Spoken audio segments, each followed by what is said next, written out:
If you can still hear that screeching, alien-like static of a dial-up modem in the back of your mind, you aren't just remembering a noise. You belong to a group of people who are essentially a psychological glitch in human history. You are part of the last generation to ever know what it feels like to be truly 100% unreachable. It wasn't just a decade of neon windbreakers and flannel, it was a psychological experiment that will never be repeated. This transition from paper maps to instant algorithms likely altered the psychology of people who grew up in the 1990s.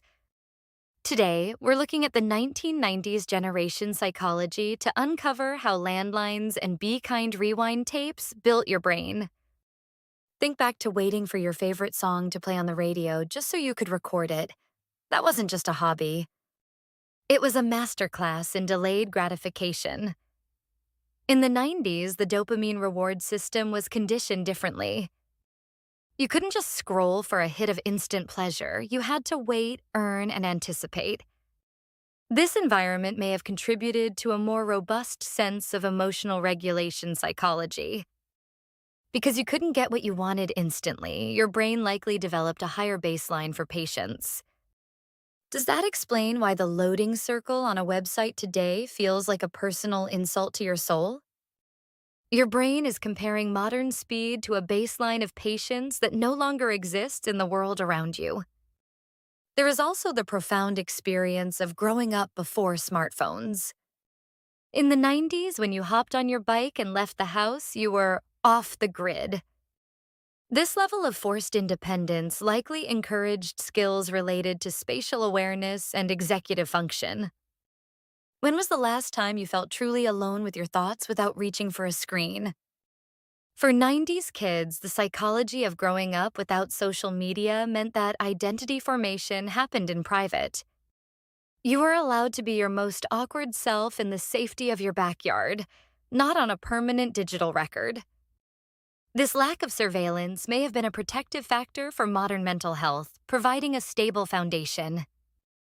But here's what nobody talks about. Experts have spent years trying to figure out why 90s kids are so different from everyone else. The answer is usually found in our bilingual nature. We are the last group to speak both analog and digital fluently. This is the heart of bridge generation psychology. We can navigate a library or a rotary phone easily. This analog childhood, digital adulthood makes the 90s generation incredibly resilient and adaptable. You have the grit of older generations, but the mental flexibility of those who live in the virtual world. However, being the bridge between two worlds comes with a specific psychological cost. We are the first to witness how technology changed human psychology in real time.